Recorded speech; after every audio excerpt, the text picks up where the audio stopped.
Tonight ahead on 12 News, an end of an era. It's like you're leaving your family member. The Northwest Metro's last mom-and-pop pharmacy closes its doors. Plus, strawberries are late this season. Find out why that's a good thing for consumers.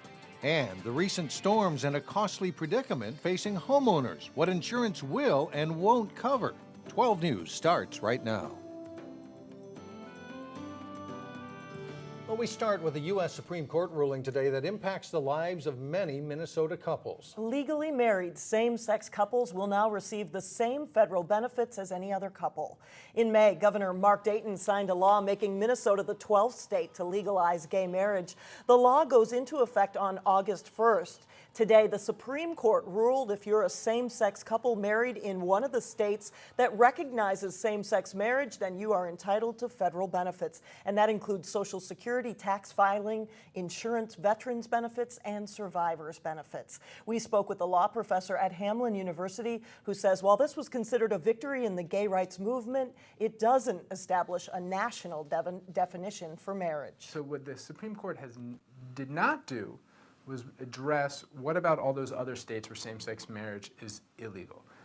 They didn't address that issue, but there is some language in the court's opinion that would be encouraging to the gay rights movement going forward. The Supreme Court also dismissed a California ban on same-sex marriage, which will raise the number of states allowing same-sex marriage to 13. One tweet, one national firestorm. State Representative Ryan Winkler of Golden Valley has apologized for his social media remark referring to the U.S. Supreme Court's only black member as Uncle Thomas. Winkler initially didn't think the comment was offensive, but has since said his judgment was way off. The hasty comment was meant to express disdain for the High Court's ruling in the 1965 Voting Rights Act. Winkler says the ruling turns its back on civil rights. Wednesday marks day 6 of the worst power outage in Minnesota history. Today in Plymouth, the American Red Cross helped those without power get a little relief. The Red Cross opened a shelter at Armstrong High School. It will be available until all power is restored. As we went to air Wednesday evening, there were about 3,000 households without electricity in the Northwest Metro. So we opened up this shelter for the folks that needed a place to stay. It's cool, it's air conditioned, and so if somebody has a situation either due to a lack of electricity or their housing has been damaged so that they can't get in, they can come here and stay. The shelter is set up to provide beds, food, a hot shower, and even medical attention to anyone who may need it. Many homeowners in our area are still dealing with uprooted trees and a huge amount of damage to their homes and yards. And some folks may have had a bit of a headache sorting out insurance claims and liability issues. Carissa Wyant talked with an expert in the insurance field and has some tips for those dealing with last week's storms. With storms come damage, and with damage comes repairs. In the wake of last week's severe storms, many people in our area are still trying to sort out exactly what their insurance policies will cover. Downed trees can cost thousands of dollars to remove, and of course damage to homes, fences, decks, garages, and cars can also be costly. So who picks up the tab, and what exactly does homeowners insurance typically cover? For homeowners, they need to know that their homeowners insurance covers damage to their home and the cost to remove the tree from the home, but it does not cover the cost to remove the tree from your premises or to replace the tree. Mark Calda with the Insurance Federation of Minnesota says some homeowners have also run into a snag with their neighbor's tree doing damage to their property. The bottom line is that you are responsible for your own property. So it really doesn't matter whose tree falls on your house. If it's your tree or your neighbor's tree, your own homeowner's insurance is going to cover the cost to remove the tree and repair your home. Beyond that, though, the part of the tree that's on your property is your responsibility, even if it's your neighbor's tree. Experts are estimating that both insured and uninsured losses, plus the amount of money cities in the metro have had to pay for storm damages, could add up to about $100 million. Mike and Alex? All right, thanks a lot, Carissa. The lone pharmacy in the city of Osseo is closing its doors after 25 years. As Delane Cleveland reports, Osseo is losing much more than a place to pick up prescriptions. It's just a lot of fun to come here and a lot of fun to know everybody. For 25 years, I bought Red Hat Lady stuff in here. My girlfriends all wanted to know where it came from. I said, That's my secret. Customers have frequented Main Street Pharmacy. Every time we had a friend over that hadn't been to Osseo before, we would always come straight here and show them this. It's a form of support that extends to multiple generations. Been coming here probably 24 to 25 years he's been in business. Yep. The man behind Main Street Pharmacy is owner Randy Holbein. The store has done well. The community has supported us fantastic. And why wouldn't they? Customers rave about the service they receive. It's trustworthiness.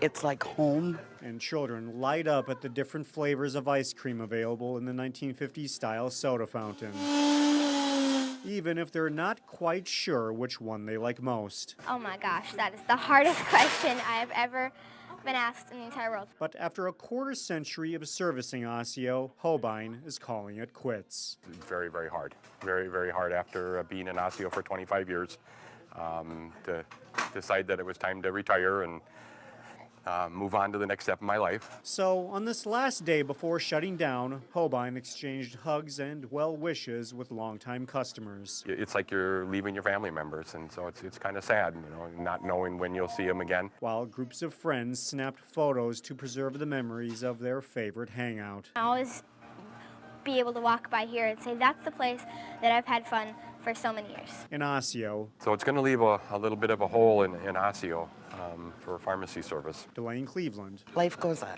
12 News. The CVS Pharmacy in Brooklyn Park will receive all of the customer prescription files. There's no word yet on what will happen to the building that housed Main Street Pharmacy.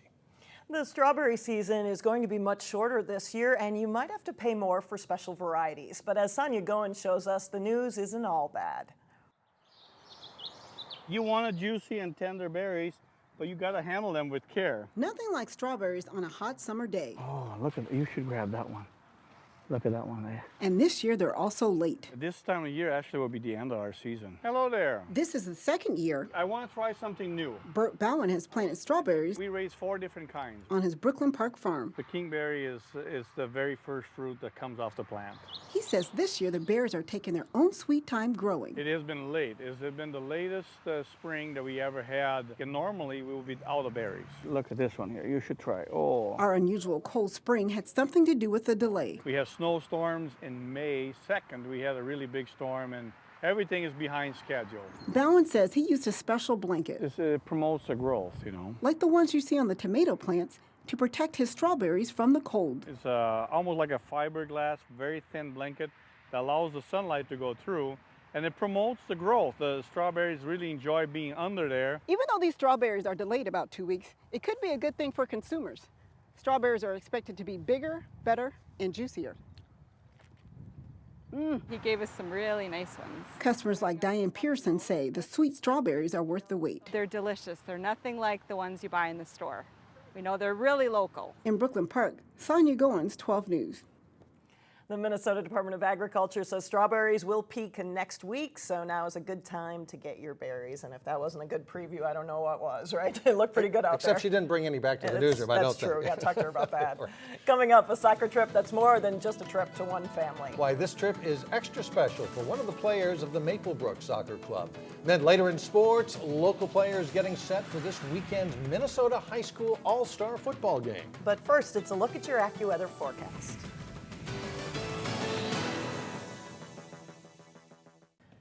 28 local boys are on their way to Italy right now. And they're part of the Maplebrook Youth Soccer Club, and they'll spend the next 10 days playing matches and taking in the culture. But for one teen, this trip almost didn't happen. It's my soccer bag, has everything inside. 15-year-old Bashir Rukorma, or BK, is all packed up for a team trip to Italy that almost had to leave without him. A couple days ago, I didn't think I was gonna go, to be honest. We've been working really hard to secure some sort of travel document that would allow him to join his team and travel. Originally from Liberia, Getting the passport with my parents in Africa, it's really hard. BK has found a family in the Maplebrook Soccer Club and with the Chad Thomas family of Maple Grove. They've been working since last fall to get him a U.S. passport and secure documents from his war-torn country. His parents, have returned to Liberia. So all those things where they could go down and sign for him, it's not possible. Late last week, It's a travel document. It gave me permission to go to Italy and come back. BK and his surrogate family scored a victory after enlisting the help of a U.S. Senator. Luckily, I received a call from Senator Klobuchar's office Thursday afternoon saying, you've got an audience, you've got an appointment, you need to get to Chicago tomorrow. Chad's meeting at the Italian consulate produced the travel document and the special visa BK needed. Oh God, I'm so excited. I'm really excited. This family's overseas soccer adventure now begins with a poignant lesson. Just never give up, you know? Yeah, that's the thing basically in my life of everything I've been through is just never give up because you never know what could happen. The real journey is in the process. Just when you think you're not going to be successful, you got to hang on a little bit longer. While overseas, BK and his teammates from the Maplebrook Soccer Club will play teams from around the world in the Italy Cup. Still ahead, the coolest looking Harley our 12 News team has ever seen. But first in sports, a local golfer swings for a spot in the finals of a big golf tournament. John Jacobson has that and more when we come back.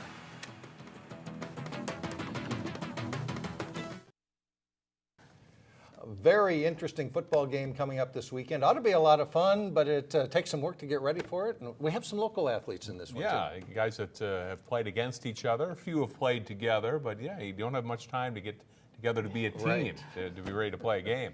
The top football players from the class of 2013 will suit up Saturday for the annual Minnesota High School All-Star Football Game. Jay Wilcox caught up with some local standouts at training camp. For many of the local players on the North squad, it's a case of high school rivals uniting. Yeah, it's definitely a different experience. Instead of having them be on the other side of the ball, you're on the same side. It's a fun experience finally getting to play with them instead of against them all the time. Oh yeah, getting a little chip shots going in between maybe Osseo or a couple of the other teams, talking to the guys we're giving crap to. It was a lot of fun. Once you get here, you're not playing for your school anymore, you're playing for the same team, so we sort of just let it go by and just joking and laughing about it. You'll see plenty of players from the northwest suburbs in action for the North team. Linebacker Troy Cray of Osseo. Wide receiver Jake Winicky of Maple Grove. Running back Ashanti Payne of Cooper. Linebacker Andrew Ziegler of Champlin Park. And a trio of Totino Grace Eagles. Offensive tackle John Bednarczyk, along with linebacker Kurt Maddox and defensive back Charlie Miller. Osseo's Bridge Tussler is out with an injury. Most of these guys will start their college football careers soon, and this is a great lead-in. This kind of feels like going to college. You know, you're staying in a dorm, gotta have your own responsibility, get up and everything. It kind of just feels like college minus the schoolwork.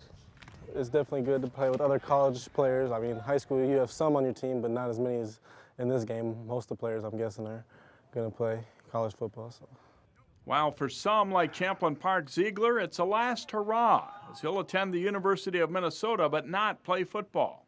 Yeah, I just feel like it's a good way to finish off my high school season, and I know, just it's the only all-star game I'll ever get to play in, so I want to have the greatest time I can.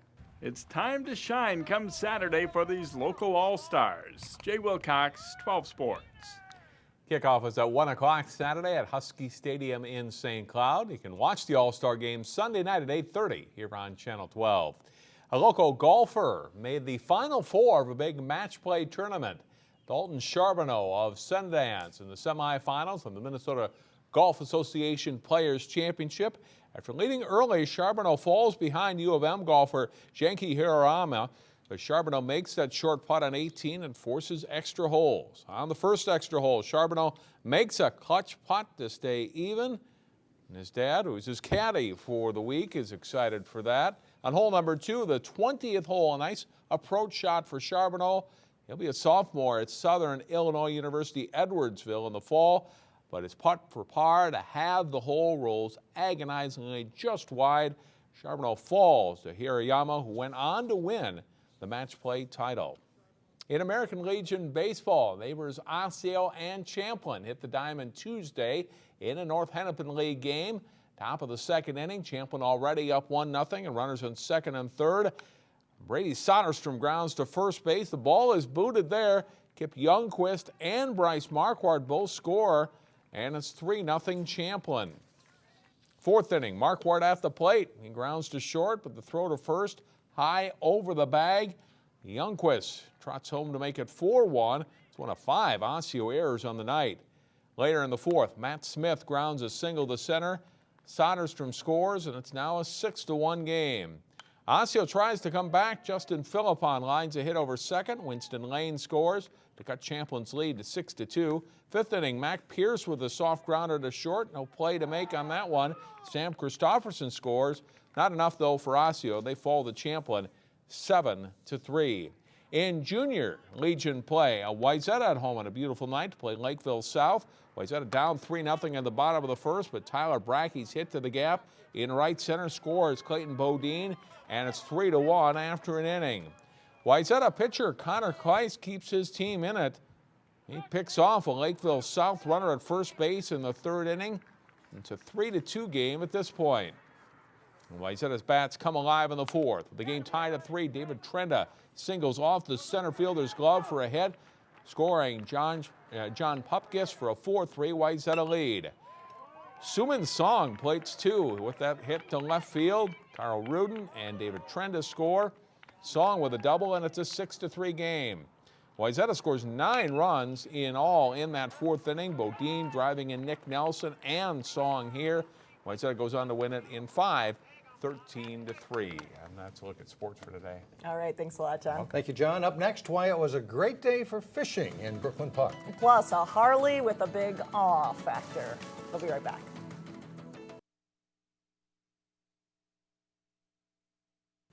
Brooklyn Park police say they saw something this week they've never seen before. That's kids fishing in a community pond. The winner of last year's Cops and Kids Fishing Tournament, 10-year-old Fatou Sharif, cast the first line on Wednesday. This is the 6th year for cops to engage children by taking them fishing, but it's the first time they've been able to use their very own pond in Brooklyn Park. Some officers and city officials pushed hard for a local pond to be built so kids with no transportation could have a local place to fish. I guarantee you that after today's event, many of these kids will come back and go fishing here all summer long, which is exactly what we want. And the fish are biting. Look at that. It took less than 5 minutes for 5-year-old Sophia to catch a fish. Every kid who attended today left with a fishing pole, courtesy of Cabela's. Now they got a spot to fish at. A fishing pole and plenty of smiles. That's right. Finally, the coolest Harley 12 News has ever seen. We have the pictures to prove it. 12 News reporter Renee Bonneau and her husband Kevin are celebrating the birth of Harley. He weighs 8 pounds, 11 ounces, and is 21 inches long. The best news is baby and mom and dad are all doing great. They look great. And there's a big sister Ellie, too. That's right. That's right. Family of 4 now. That's it for now. Thanks for joining us, everyone. Community Corner is coming up next.